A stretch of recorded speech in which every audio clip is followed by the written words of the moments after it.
warahmatullahi wabarakatuh. Perkenalkan, nama saya Sharon Ananda Firdaus dari kelas MP 4904 dengan NIM 607042500057. Di sini saya akan menjelaskan tentang politik dan masyarakat madani dan iptek dalam perspektif Islam. Di sini saya akan menjelaskan tentang politik dalam perspektif Islam, lalu ada Piagam Jakarta, Pancasila, dan Piagam Madinah. Terus yang ketiga ada masyarakat madani. Dalam berbagai perspektif, biasanya politik ini seringkali dinilai sebagai sesuatu yang buruk, kotor, bahkan ada yang bilang sampai jahat. Padahal dengan politik ini, keadilan bisa diwujudkan, dan dengan politik ini juga kesejahteraan masyarakat akan bisa didapat. Islam bukan hanya agama ritual, melainkan agama yang ideologi. Teman-teman pun bisa melihat dengan sekitar kita, contoh-contohnya. Islam dan politik adalah dua hal yang integral. Oleh karena itu, Islam tidak dapat dilepaskan dari aturan-aturan yang mengatur urusan masyarakat dan negara. Sebab Islam bukanlah hanya agama yang mengatur ibadah secara individu semata. Islam juga mengajarkan bagaimana bentuk kepedulian kaum muslimin dengan segala urusan umat yang menyangkut kepentingan dan kemaslahatan mereka. Mengetahui apa yang diberlakukan penguasa terhadap rakyat, serta menjadi pencegah adanya kezaliman oleh sesuatu kekuasaan. Contohnya kalau di dalam Indonesia itu ada di kota Aceh. Ini adalah salah satu ayat yang bersinggungan dengan politik dalam perspektif Islam.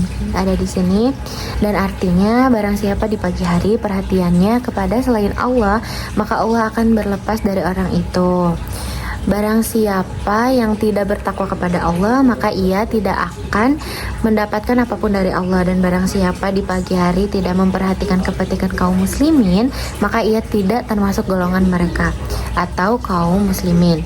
Hadis riwayat Al-Hakim. Politik dalam perspektif Islam adalah agama yang menjadi rahmat bagi seluruh alam. Kemunculan Islam sebenarnya adalah suatu kebaikan dan menjadi sebuah simbol kedamaian untuk seluruh alam, karena Islam sangat mengutamakan kedamaian dan keadilan. Oleh sebab itu, kepemimpinan atau politik atau yang di dalam politik dalam Islam tidak bisa dipisahkan dari nilai-nilai keadilan. Kepemimpinan dalam kacamata Islam dipandang sangat penting adanya, karena dengan adanya kepentingan di dalam Islam tersebut, itu adalah menjadi salah satu pedoman yang harus diikuti oleh beberapa perspektif politik yang menyangkut paut dalam perspektif Islam. Menurut Ibnu Al-Qayyim, siasah adalah suatu perbuatan yang membawa manusia dekat kepada kemaslahatan dan terhindar dari kerusakan. Walaupun Rasul tidak menetapkan dan Allah tidak mewahyukan baik itu agama, sosial, dan politik. Lalu yang kedua ada menurut Imam Al-Marwazi, kekuasaan politik merupakan amanah yang harus diemban dengan baik dan tanggung jawab. Di sini ada urgensi pemahaman politik bagi umat Islam. Nah, itu ada 3. Yang pertama, umat Islam diharapkan memiliki kesadaran politik untuk dapat berperan aktif dan membangun masyarakat yang adil dan sejahtera. Nah, maksudnya ini di sini tuh kita harus berperan aktif. Nah, lalu yang kedua ada pemahaman politik yang baik akan membantu umat Islam dan memilih pemimpin yang berkualitas untuk memperjuangkan kepentingan umat. Nah, di sini tuh artinya kita sebagai umat, kita tuh harus memilih pemimpin kita dengan baik. Kita harus cari tahu dulu visi misinya, cari tahu dulu kenapa pemimpin tersebut tuh mau gitu memimpin suatu negara atau suatu kepemimpinan atau suatu politik. Nah, di situ tuh kita bisa lihat dan kita tuh bisa memilih dengan visi misi yang jelas. Kita baru bisa memilih si pemimpinnya, jangan asal pilih pemimpin. Lalu yang ketiga juga ada umat Islam juga perlu memahami batasan-batasan dalam politik, yaitu tidak boleh melanggar syariat Islam dan tidak boleh bertentangan dengan prinsip-prinsip keadilan. Politik ini sendiri sebenarnya bukanlah hal baru yang muncul baru-baru ini. Bahkan dalam Islam politik itu sudah ada pada saat Nabi Muhammad SAW. Lalu di sini ada Quran surat An-Nisa surat keempat dari ayat 59. Ini tuh berkaitan dengan dan materi yang saya bawakan. Nah, di sini tuh ini ayatnya yang artinya Hai orang-orang yang beriman, taatilah Allah dan taatilah Rasul-Nya dan ulil amri di antara kamu. Kemudian jika kamu berlainan pendapat tentang sesuatu, maka kembalikanlah ia kepada Allah atau Al-Quran dan Rasul atau sunnahnya. Jika kamu benar-benar beriman kepada Allah dan hari kemudian, yang demikian itu lebih utama bagimu dan lebih baik akibatnya. Sebagai contoh politik Islam di Indonesia dan keutuhan NKRI sendiri adalah dua hal yang kompleks dan seringkali menjadi sorotan dalam perdebatan di Indonesia. Karena di Indonesia sendiri, Islam memiliki peran penting dalam sejarah pembentukan negara. Namun dalam perjalanannya muncul sebagai pandangan mengenai bagaimana Islam seharusnya berinteraksi dengan politik ataupun bernegara gitu.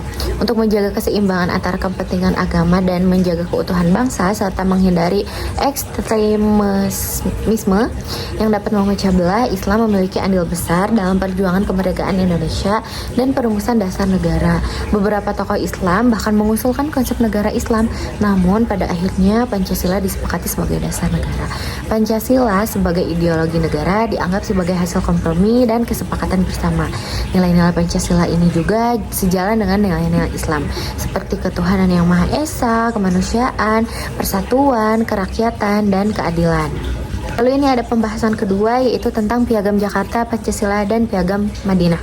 Di antara isi Piagam Jakarta ialah ketuhanan yang dengan kewajiban menjalankan syariat Islam bagi pemeluk-pemeluknya. Hal inilah yang menuai kontroversi ketika dasar negara dalam pembukaan Undang-Undang Dasar 1945 disahkan pada 17 Agustus 45 karena beberapa tokoh pahlawan dalam yang ikut memperjuangkan kemerdekaan Indonesia itu berusul bahwa tidak semua masyarakat Indonesia itu adalah Islam. Kontroversi tersebut awalnya disampaikan oleh Muhammad Hatta yang mengutarakan aspirasi dari rakyat Indonesia bagian timur, mengacam bahwa memisahkan diri dari Indonesia jika poin ketuhanan tersebut tidak diubah Indonesia jika karena esensinya biasanya itu menurut beberapa pandangan dari orang luar tuh itu tuh sensitif. Lalu perjuangan mengubah bunyi Piagam Jakarta tersebut dilalui dengan persengketaan yang pelik, terutama ketika harus meyakini Ki Bagus Handikusumo dari Muhammadiyah yang saat itu cukup keras mendukung bunyi Piagam Jakarta tersebut. Lalu yang ketiga, yang terakhir ada masyarakat madani.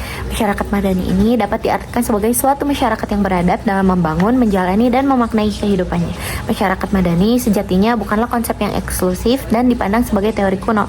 Ia merupakan konsep yang senantiasa hidup dapat berkembang dalam setiap ruang dan waktu. Masyarakat madani ini merupakan konstruksi bahasa Islami yang mengacu pada kata ad-din yang umumnya diterjemahkan sebagai agama. Berkaitan dengan makna at-tamadun atau peradaban, keduanya menyatu ke dalam pengertian Madinah yang artinya kota.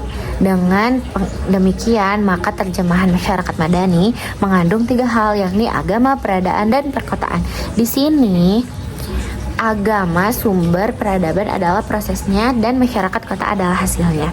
Berbicara mengenai masyarakat madani di zaman modern seperti ini adalah merupakan satu kebutuhan yang tidak bisa ditawar lagi untuk direalisasikan. Situasi semacam ini disebabkan oleh masyarakat modern yang beraneka ragam, yang syarat akan kepentingan pribadi maupun golongan. Oleh karena itu, solusi damai dalam perbedaan dengan kata lain tegaknya nilai-nilai hubungan sosial luhur seperti toleransi ataupun pluralisme menggunakan kelanjutan dari tegaknya nilai keadaban dengan beberapa penghargaan yang tadi saya mention sebelumnya.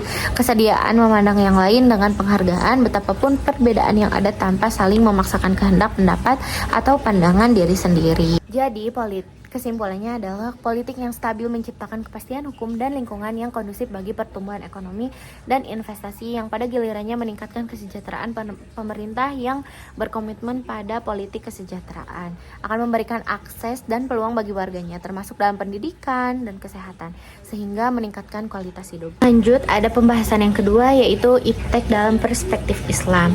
Nah, di sini aku mau bahas 3 deal khusus Islam dengan ilmu pengetahuan dan teknologi yang mencakup pengembangan sains dan teknologi di dunia Islam. Yang kedua ada integrasi Islam dengan iptek. Yang ketiga pertimbangan akhlak dalam masalah pilihan teknologi. Deal khusus Islam dengan ilmu pengetahuan dan teknologi membahas hubungan antara ajaran agama Islam dengan ilmu pengetahuan dan teknologi. Secara umum, Islam memandang iptek sebagai alat yang bermanfaat untuk kemaslahatan hidup manusia. Selama penggunaan sejalan dengan nilai-nilai normal dan moral dan etika Islam, di khusus ini juga mencakup bagaimana Islam seharusnya merespons perkembangan iptek dalam masa sekarang gitu. Bagaimana iptek dapat dimanfaatkan untuk kemajuan Islam dan bagaimana nilai-nilai Islam dapat menjadi dalam pengembangan iptek. Di khusus lalu ada perkembangan sains dan teknologi di dunia Islam. Salah satu sumbangan terbesar Islam bagi dunia modern sekarang adalah warisan sejumlah teori pengetahuan tentang alam semesta dan cara-cara menerapkan pengetahuan tentangnya. Dalam banyak hal, hubungan antara ilmu pengetahuan ataupun sains dengan cara penerapan teknologi telah banyak dicontohkan dan diuji cobakan oleh sejumlah sarjana muslim pada sekitar abad ke-9 hingga abad ke-13 Masehi. Sebelum melahirkan teknologi, pengembangan sains lebih dulu mereka para sarjana muslim telah dapatkan, bukan hanya dari hasil-hasil temuan mereka sendiri, tapi mereka mendapatkannya dari sejumlah sumber di luar Islam. Lalu yang kedua ada integrasi Islam dengan iptek. Seiring dengan berkembangnya zaman dan semakin majunya peradaban, maka semakin banyak pula teknologi yang menawarkan kemudahan kepada manusia. Kemudahan inilah yang sering memberi makna yang beragam. Adapun ada ayat-ayat lain yang mendukung pengembangan sains dan teknologi adalah firman Allah Subhanahu wa taala di dalam Quran surat Ali Imran surat ketiga ayat 190 dan 191. Ini ayatnya dan artinya sesungguhnya dalam menciptakan langit dan bumi dan silih bergantinya malam dan siang terdapat tanda-tanda bagi orang-orang yang berakal atau ulul albab, yaitu orang-orang yang mengingat Allah sambil berdiri atau duduk atau keadaan berbaring dan mereka memikirkan tentang penciptaan langit dan bumi seraya berkata, ya Allah Tuhan kami, tiadalah Engkau menciptakan ini semua dengan sia-sia, Maha suci Engkau, maka peliharalah kami dari siksa neraka. Ayat-ayat tersebut di atas adalah sebuah support yang Allah berikan kepada hamba-hambanya untuk terus menggali dan memperhatikan apa-apa yang di dalam Islam semesta ini. Sebuah anjuran yang tidak boleh kita abaikan untuk kemudian bersama-sama melakukan panggilan keilmuan dan lebih progresif sehingga mencapai puncak keilmuan yang tidak dikehendakinya. Lalu yang ketiga ada pertimbangan akhlak dalam masalah pilihan teknologi. Nah, pandangan kritis banyak orang terhadap kehadiran teknologi modern serta akibat-akibatnya memperingatkan bahwa di samping manfaatnya yang tidak diragukan dalam meningkatkan kesejahteraan umat manusia, teknologi modern juga mengandung dalam dirinya unsur-unsur yang dapat membahayakan harkat dan martabat manusia.